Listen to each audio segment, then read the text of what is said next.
Hi guys. So today we are going to start with the RDD, and we will end up with the DataFrame, and we will discuss about the differences, why we moved to DataFrame.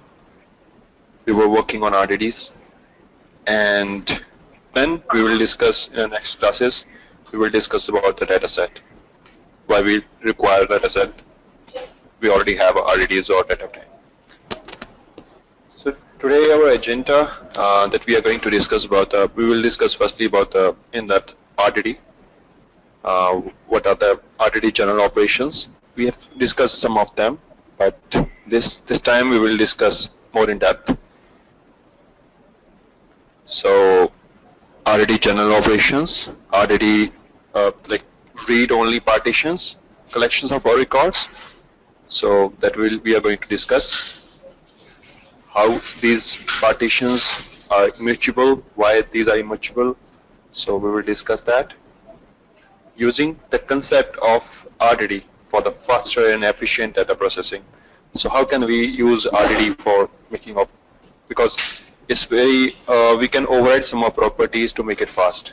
RDD is not fast by default because it is doing some operations from memory, and it is doing some operations from the disk also. So that depends upon us. How can we leverage its properties? And we will discuss Spark execution flow, persistence, distributed persistence, Rdd lineage, and we discuss about the DataFrame differences with RDD, and then Spark SQL Context.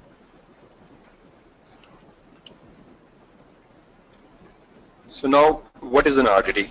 RDD stands for Resilient Distributed Disk, but what is it? So when we are storing some of data, in the form of array or in form of any of structure, it will automatically partition into the partitions, okay, that are stored in the different nodes in the form of RDDs, and that partition you can store into in-memory. You can make it in-memory, you can make it store into disk. So what RDD is doing, it holds the preferences of a partition object. So each partition object reference to a subset of data. If we have discussed and we have already discussed that the MapReduce, how that was working in the previous class. So the same concept of input split work here in the form of partition, where in the MapReduce we were getting input split, which is a small subset of a data, input data. Now we have the partitions. Partition, how it will decide, how we will discuss that, how Spark will decide, like efficiently how can we partition our data set, because probably some of partitions, it based on the data in your unique ID, your index, some of ID, some of reference you have given, like a first value it should take to decide the partition that we were doing in a hash partitioner, or any other method. So we will discuss that, and we can also give our static partition numbers. So on the basis of that, it will automatically divide into the number of partitions. Partitions are assigned to node on a cluster. So one partition can be stored into one node. One partition can't be distributed into multiple nodes. One node can have multiple partitions, but one partition not be distributed in the multiple nodes. One RDD can have multiple partitions stored in one node. And each partition you can store in a RAM, okay? It's RAM storing in a RAM by default, and we can use a cache, then it will store in a RAM. Either ways, it will store in disk.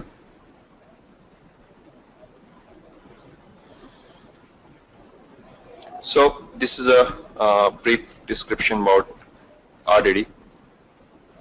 Start from the resilient. It's a fault tolerant.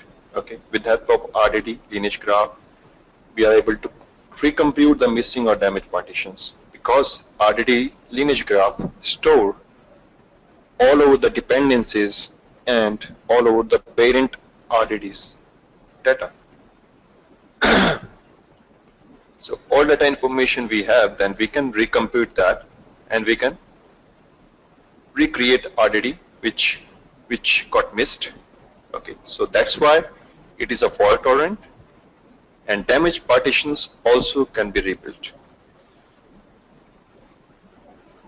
By means of distributed means data is resided on a multiple nodes in a cluster. So as I have already told you, one RDD can be split into multiple nodes, but the partition not be split into multiple nodes. So one partition can be stored into one node. And the data set. Data set is a collection of partitions, partition data. Collections means in which form it is storing that data. It is storing in the form of Scala object, if you are working on a Scala. So that the file name is having an extension of .scala. But if it is Java, then name is a new RDD Java file. So that in the form of Java object, it will store the data. So the collection in the form of deserialized collection, it is storing the data with the primitive values or the values of values. Means it can be a tuple, or it can be an array, or it can be a collection, or a key value pair hash. So it can be any of structure in which it is storing data. So this is a RDD storage. In this form, it is storing that data. Your data set is this first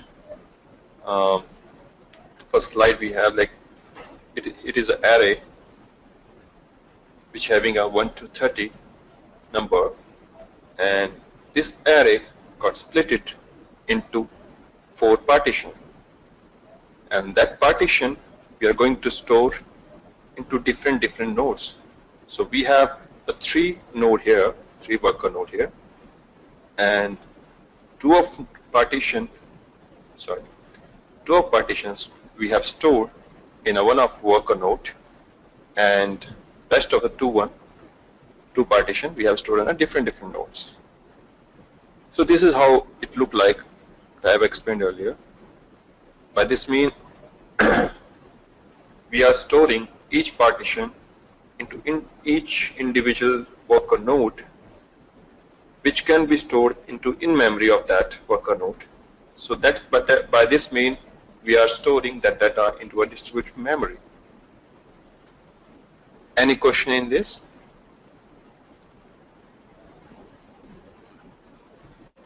Okay, we will discuss after this slide all of the questions if we have.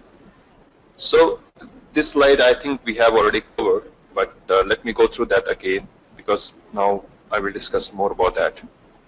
So firstly, we have discussed main properties of Spark RDD. I misstated RDD. So RDD properties return an array of partition object that make it distributed dataset. Okay. So partition, one of property is the partitions. How many number of partitions we are going to have? So that I have a particular method, name is a get partition. Okay. That have a partition value also, number of partitions, and it will return that value to a particular partition. Suppose I am going to have 8 partitions, so the index value it will create 0 to 7, and the get partition return the value of 0 to 7, any of them. Then the particular value, particular array or particular object will be aligned to that particular partition. Then is an iterator which have partition as a parameter and parent iterators. So We will discuss about this in a detailed graphically, how the parent iterators are together form RDD. It's compute the element of partition, okay, given iterator of each parent partitions. And then we have about dependencies. Dependencies in sequence of dependency objects. Suppose one of RDD, I'm running it, okay, and also making a join over there, or one of RDD I'm using will require reduce by key. So I'm reducing the number, or I'm using a short. So by using a short, I should have all over the data together, all over the RDD data together. It will not work by each RDD at a one time.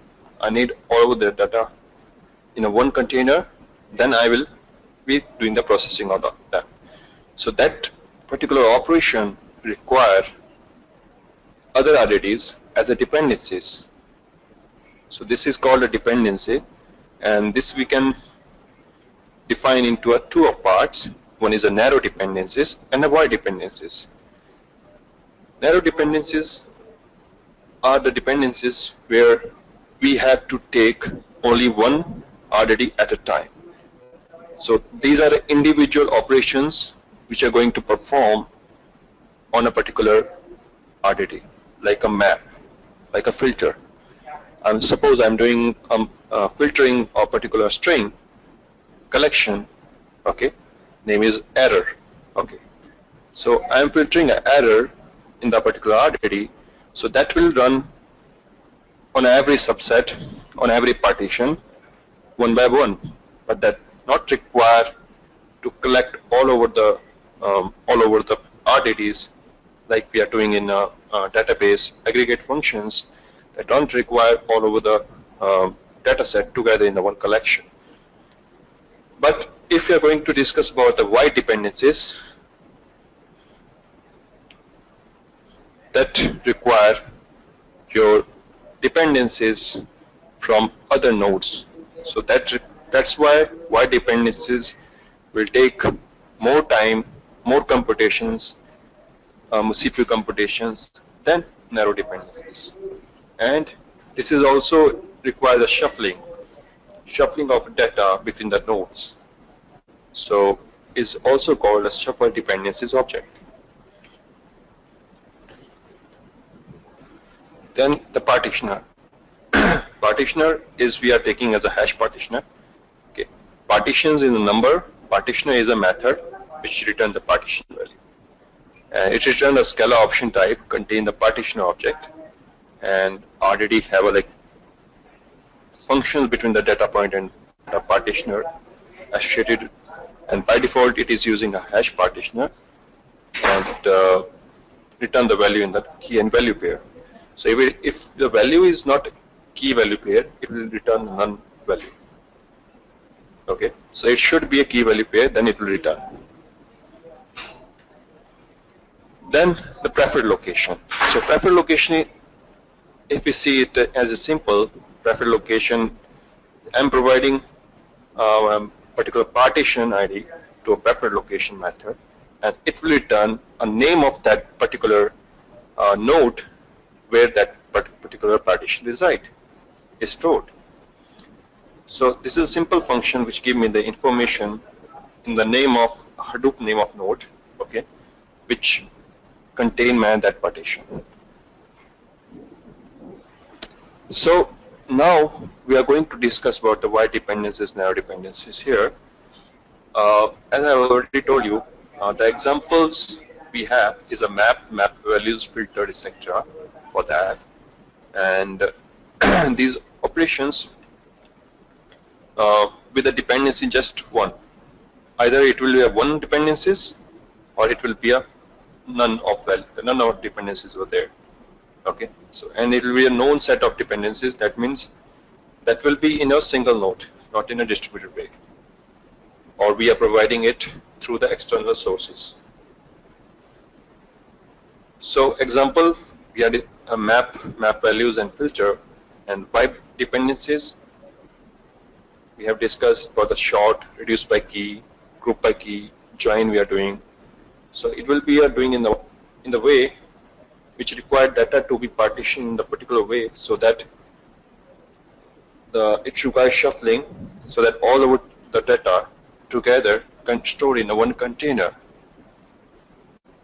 And if data is already partitioned, suppose I have already provided the partition number of partitions there, and I have already override hash partitioner, use the hash partitioner there, so that my RDD know about.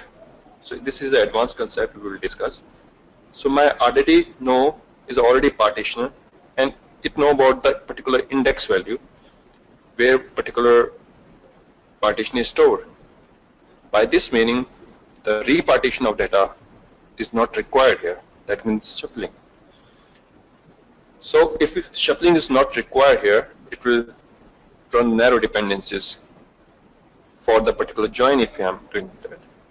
Because my data RDD is already partitioned. I have already partitioned my data in the way so that it will be joined in the further. If shuffle is required, show shuffle dependency object. It will add the dependency list which are associated with the RDD and all over the parent iterators. Then it will do the operations. By this mean the note I have put here, how much data we have, more expensive shuffle will be. So we have to decide whenever we are having like terabytes of data and we are doing regular operation on the top of that. So we need to decide if the data we are having, are we going to make some wide dependency operation on that? That means suppose I have to join with the particular small table or small data set. Then I will repartition it. I will partition in the way so that it will not require wide dependencies or shuffling for that particular data set. Okay, this is a very good concept. Why Spark RDD immutable? Why we have made RDD in the way so it should be immutable? So RDD are not just immutable, but it's a deterministic function of their input. I mean, RDD can be recreated at any time, and we can transform another RDD from one RDD, but we can't edit that.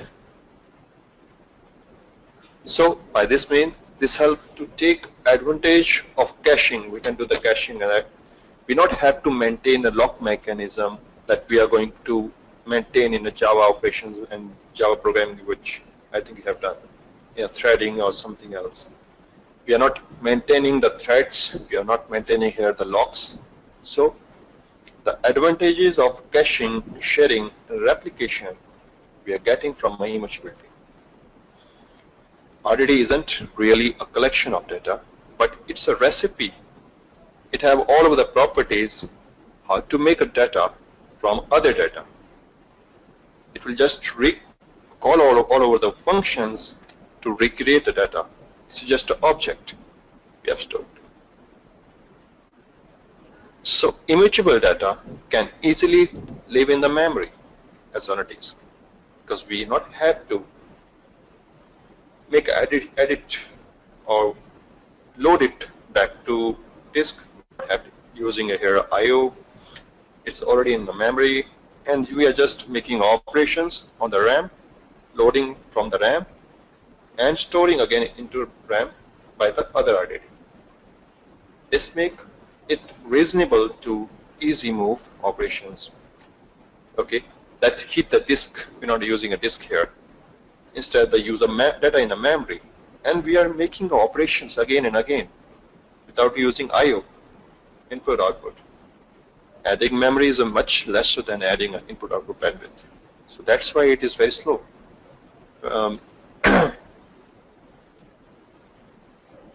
Immutable data is definitely safe to share across the processes. By this mean, if you are doing the multiple threading here, you are using multiple resources are using same RDD. So that will be very safe, because that RDD is just copying that RDD to memory and making some operation and storing there into other RDD. We are not making a lock. We not have to maintain the lock mechanism here.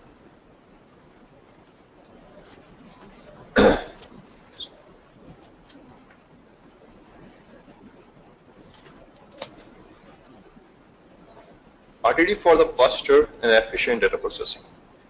So, with this topic, I'm going to explain you how different operations we can make it happen in RDDs with the Spark RDD, with the Spark processing actually.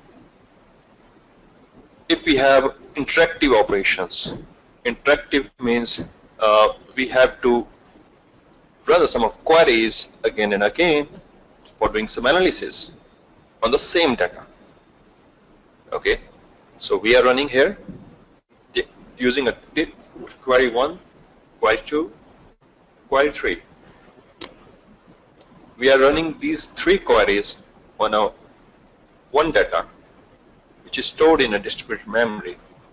So by this mean, it is not using reloading the RDD and making the same operation again and again like we were doing in a MapReduce.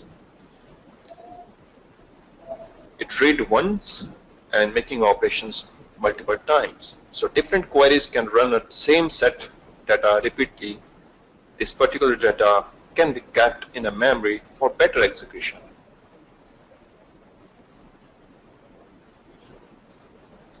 For iterative operations also, we can, if suppose I am using a sum of learning algorithms, machine learning algorithms which require iterative operations, okay, like a k-mean algorithm. So number of k is undefined there, how many iterations will be there. So but Spark will perform, Spark have to perform multiple iterations on the same data to make learning algorithms. It should be stored in memory to avoid I/O operations, to speed up operations, and to make it happen.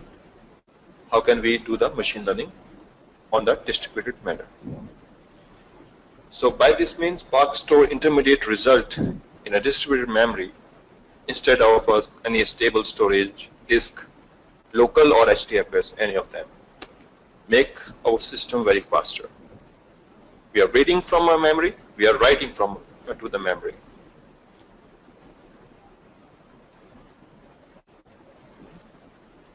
Okay, so this is a very good concept, an important one. How Spark execution flow work? Okay. Firstly, start from my left slide. Left of diagram, it shows 2 of files which are CSV files. It are loaded into a Spark. Okay, and Spark input partition generator have created a lot of input partitions. Okay, so I have just used this sc.txt file and given the input folder with a number of partitions there, and this operation perform input partition generator, which partition my data, store into a multiple nodes, worker nodes, and then I'm doing the map operations, map task 1, 0, 1, and up to n, and then I'm storing it to Spark output. So number of partitions is equal to number of output. Okay, so this all slide mean to say the input partitions is equal to the size of partition, and the number of input partition equivalent to the output files. Okay, that will be a part 00 to 0n. I think this concept, if you work on a MapReduce, so this concept should be clear. So input partitioner, number of partitioner values equivalent to the output values. In my right slide, we are having a driver which is a Spark context, continuous Spark context, okay, which is interacting with a cluster manager. Cluster manager can be our Mesos, YAR, or local system can be your cluster manager. So here, driver not have to directly manage all over the nodes to maintain the execution flow. Okay, it will just use a cluster manager. It will just queue its task into a cluster manager. Cluster manager maintain, if I'm talking about the particular yarn manage a queue and scheduling algorithms like a first in first out to maintain this queue, so that multiple operations, type of operations, yarn, suppose I am having a 1 yarn cluster manager, MapReduce application also I'm running with that particular yarn, and Spark application also I'm running with a particular yarn. So I have already submitted my MapReduce job there. So yarn is already having MapReduce application in the queue, and Spark task also submitted by Spark driver, which is also in a queue. Then it will contact to each worker, okay, and then create the executors there, which will execute the sub part of that particular task.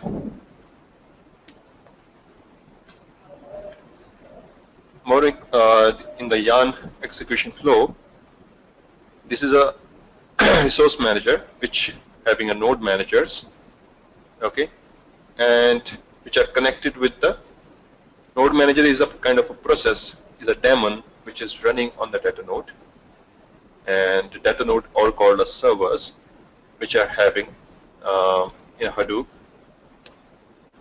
and yarn is managing that. So in this execution flow, I'm going to show you how this yarn processing work. Okay. So firstly, I'm storing my data in HDFS. So that is stored into a block 1 and block 2. Now, suppose I have submitted my application, my Hadoop app with particular data, and client need to run this application, okay, on my Hadoop data, and it submitted that application to resource manager, and resource manager initiate a particular process, pre-application master, to negotiate all of the resources required for that particular application. And then pre-application master asked from name node, where is my data? Then name node provide the data informations, because it is having all over the information in the metadata form. So it provide like node 1, node 2 have your data blocks. And then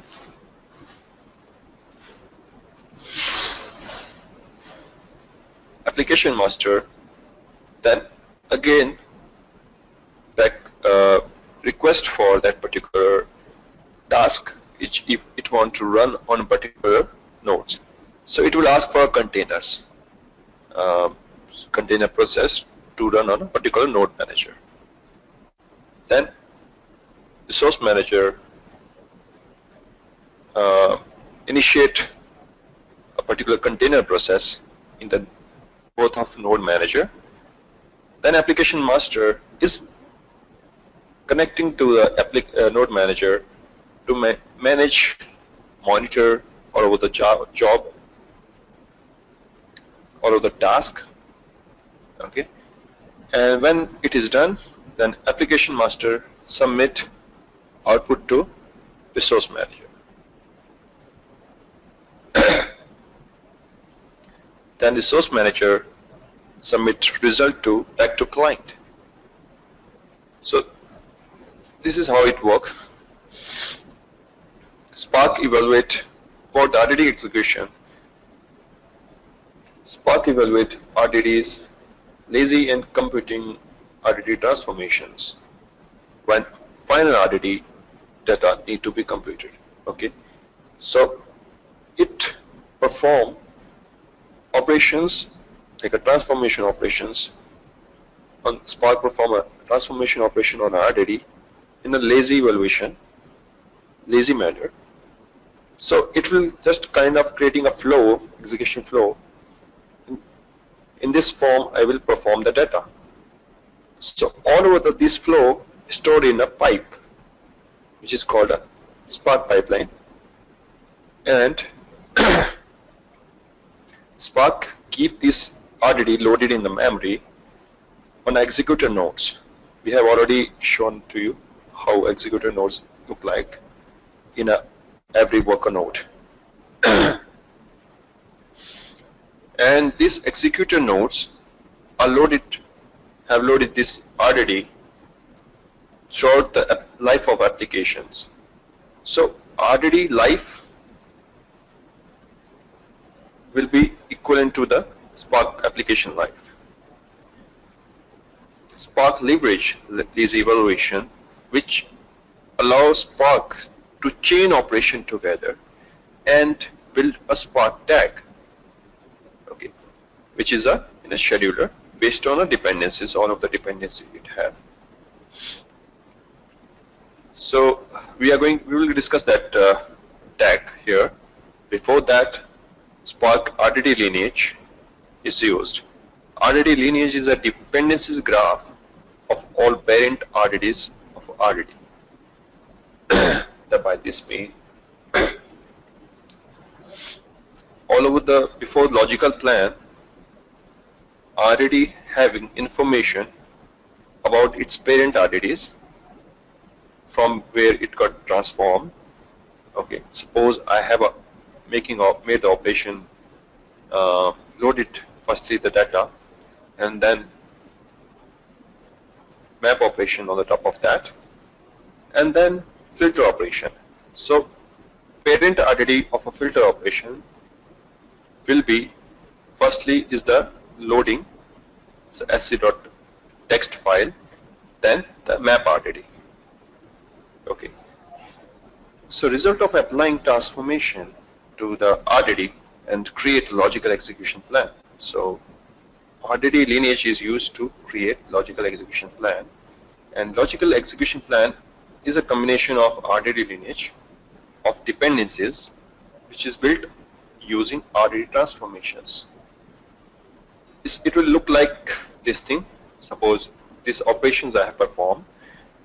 Parallelize we can use to store our data also, to create RDD. We can create our RDD with a particular file, or we can create directly with the parallelize method.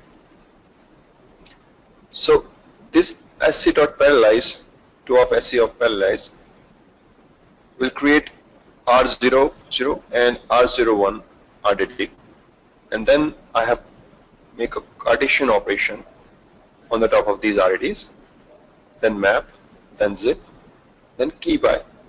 We will discuss more about that. Firstly, we need to understand how this execution flow works. So these are series of transformations, and it will be created a RDD lineage graph. So that will look like this thing. So RDD 00 and 01 will be on the top, okay, in the form of decision tree, and then it will be creating by RDD 10 with the RDD 01, okay, and R11, R12, R13, and the output will be in R20. So R20 parent RDDs will be R10, R11, 12, and 13. So what is a Spark tag now? Spark tag is a scheduler which is scheduling a layer of Spark which implement stage-oriented scheduling. Stage-oriented means stages can be having your operation based, which operation you need to perform. These operations transform logical execution plan to a physical execution plan. I have one of demonstration diagram for that. I will show you how logical execution plan and physical execution plan meet together. Logical execution plan start with earliest RDD. Those with the no dependencies on other RDD. Okay, we just create on the basis of the operation performed. It will not make us up cost-based model on the top of logical execution plan. But when it is creating a physical execution plan, it will create a cost model for the same. And RDD or the reference cache data, it end up with the RDD that produce the result of actions, okay, which we are going to execute on that. So it look like this thing. So this is a this is our logical plan, and then stack scheduler create a physical plan, which will look like that. Parallelize, then group by operation. The stage 29 on the basis of stages. If you do the debug mode when we are running in a Spark, in the debug mode we will see all over the stages. Okay, so we can monitor all of the operations on the basis of stages, and a group by repartitions. So it will look like this thing. In the big transformations, okay, in the big application, it will look like.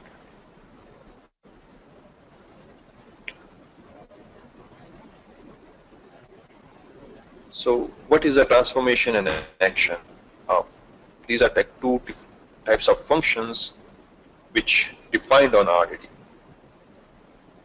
Transformations run on another RDD, and like one RDD can be transformed to another RDD, and it will add a task, a function, to a scheduler that we have discussed.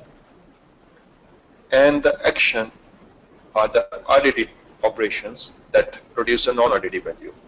That means transformation will do the lazy evaluation, will store all over the operation in the pipe, but not making any operation on the data, on the actual data. It is just creating a plan. But when we call action, it will produce non-RDD values. That means our collection of data. It can be your array, tuple, or any other form of data. And that you can think of action as a value that and until action is fired, data is not even processed, okay, in the pipes. So that data is not been touched before that. But in the data frame, it is loaded, but not in RDD. Only action can be materialized, okay, in the entire processing pipeline with the real data. And actions are one or two ways to send the data to the executor, to the drivers. So when action is performed, it will send the data to executor and to the drivers then. This is all transformation and action functions which we have in Spark. In general operations, we do map, filter, flat map. So one of very major question many students ask, what is the difference between a map and flat map? Flat map, both of take as an input as a normal string, okay, normal lines of data. But map will create array of data on a basis of each line. Okay, that means it will include the /n character and create a tuple of array. But flat map flatten the output of from the map, and it will create just line of sequence. Like if we have, suppose, Wikipedia input, then it will just give us a sequence of words in the one array. But map will give line by line array of arrays of a particular tuple. We do have a map filter operation to filtering some of strings, map partitions. We will discuss more about that, group by, sort by, and in the action we can use collect, reduce, aggregate, fold, first, take. We do have a lot of operations, okay, that we will discuss in coming classes. We'll do this practical, then we are going to understand in the depth of every operation. Now the topic we have is a persistence. How we can provide instruction to the Spark to store particular data by means RDD to in memory or not in memory. So persistence can have a multiple levels that we will be discussing in the next slide. By default, it is having in memory level. So sometimes we need to compute RDD multiple times, as we have discussed about that previously, for the iterative algorithms, learning algorithms to perform. Then we store that intermediate data. Suppose I have done the pre-processing of a data, that I'm going to apply the machine learning algorithm on the top of that. So pre-processing of data I already did that. Feature selection I also have done. Then I'm going to store that in memory, so that particular RDD, which already pre-processed, feature selection also done, then I'm going to apply the machine learning model on the top of that. First data learning algorithms, fitting that model, then transforming. And so natively Spark will recompute that RDD and all its dependencies each time will call action on the RDD. Okay. So if you not use a caching, Spark will recompute the RDD every time and call every time its dependencies that we call in action. But for the iterative algorithms, recomputation is very expensive. We have to look at the data multiple times. To avoid the recomputation of RDD, Spark is able to persist that data, able to contain that data into that in memory of a particular node where that partition resides. And when the partition call nodes that compute RDD will store their partitions. Okay. If somehow data is persisted on node fails to store, sometime my node fail is there, probably something happened there, my partition failed to store there. Then Spark in the middle will recompute the partition again. That will take some time for recomputation because my already cached data is failed, probably because of out of memory, and this application will take more than time than expected, but application will not fail. The show must go on. The application will complete its all phases. It will not fail. Any failure of data which is already persisted in the form of partitions will fail. So these are levels. By means of levels, we can store data in memory only as a serialized, memory and disk. So memory only serialized by means their CPU time will take more high here, but space very used very less. That means it will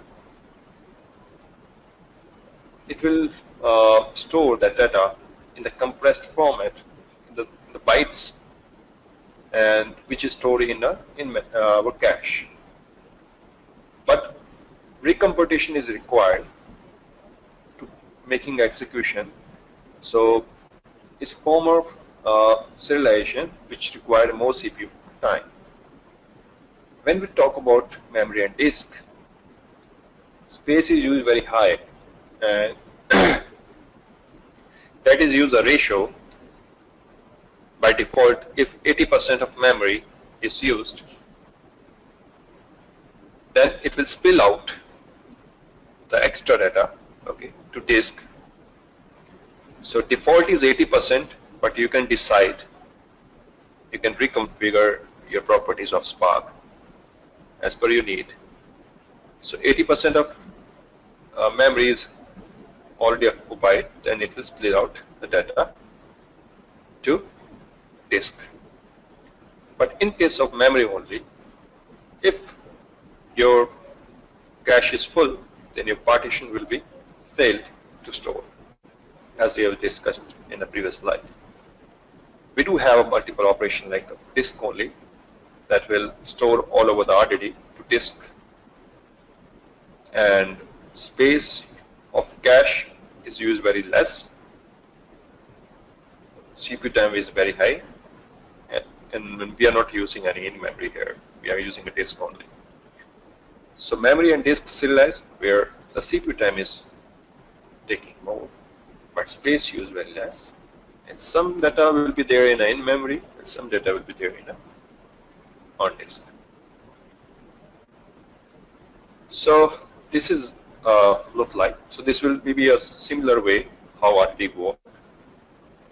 But DataFrame, we can say it will already make a planning and a cost model before creating to RDD, before transform to RDD. The cost model is already prepared. So it can be your SQL API, it can be your DataFrame API. And now the dataset also follow the same. It will be a created logical plan unresolved. Okay, it have like a SQL catalog. Will do the analysis. Will transform your SQL syntax to create its logical plan, and then logical optimization will happen. Then it will create a physical plan. On the basis of cost model, making a costing of model by the planning I have explained, I think here. Yeah. So here it is deciding which need to perform. It is directly jump to stage 18. Okay. It will not perform some operation there because of the cost. If you are making the same operation on the more time, okay, again and again same operation you are doing, then it will skip that.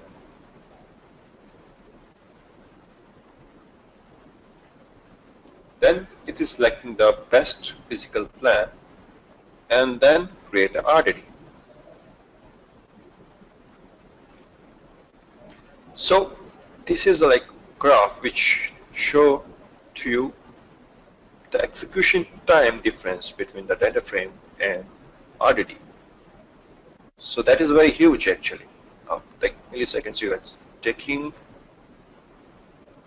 It is taking is iterations. Okay, we have in every iteration here the graph look like same, but the reduce by key will take firstly the more time, then less another time. Group by key is taking more time every time because group by key. I will discuss in a later class what's the difference between a reduce by key and group by key. And then the data frame, which is taking very less time. And similar graph you will be able to see here on every iteration.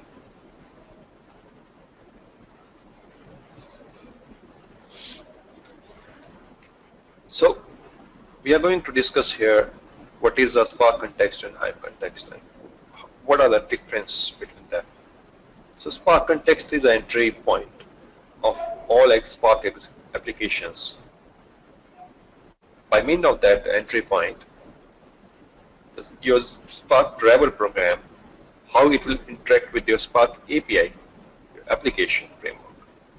So this is your entry point. SC will have all over the transformation and all over your action methods that you're going to call from a SC, which is an object. And streaming context will be the same as a Spark context for the all streaming application from where your Spark API is interacting your driver code. Hive context and SQL context we are going to discuss here now. Hive context doesn't require Hive installation. Like I am using a Hive context here, but I don't need a Hive API. If you are using a Hive application there or not, it doesn't depend upon that. Hive context is a more complete SQL parser, having all over the UDFs functions defined in SQL context, as well as some of additional.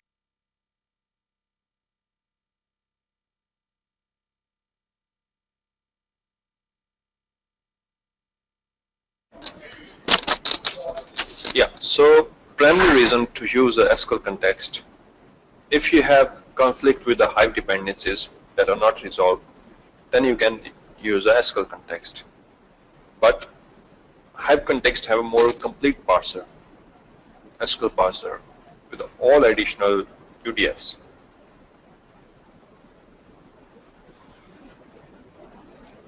So I think you are, some of you are from a SQL background, from a data warehouse background, and you can relate here how SQL types relate with the Schema type and what are the difference. So Schema type here we can store in a byte as a byte type, short, integer, long, big decimal, float, double, array, boolean, date, timestamp, and the string. So this is all we have the SQL types. String type we have for string, and which is have a character string values, which is stored in a UTF-8 by default.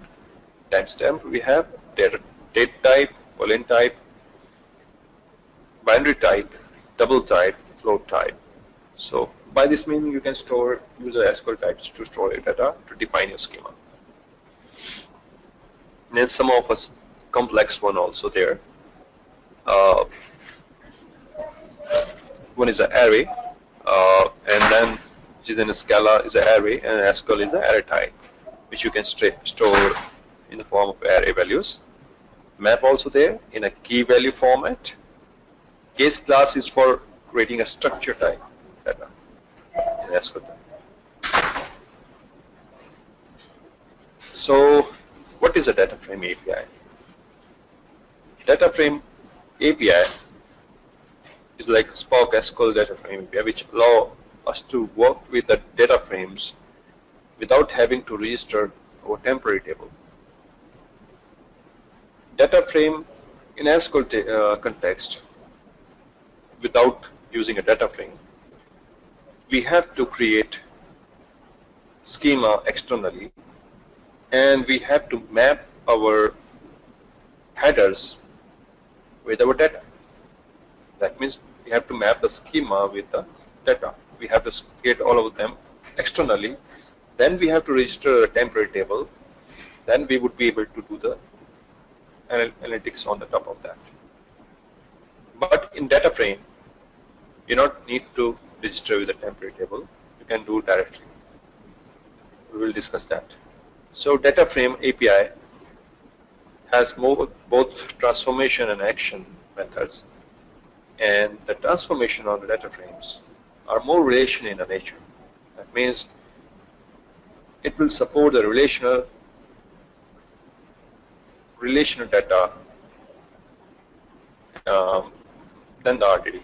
RDD not support multiple relation data. It will support. DataFrame are more than RDD of a row object. So RDD is just row of object. So it's more than DataFrame.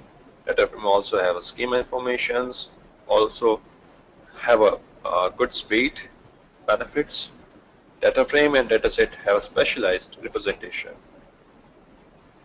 It is storing data in the structure type data format, but I am able to show you the data in a columnar cache format, like in a tabular format.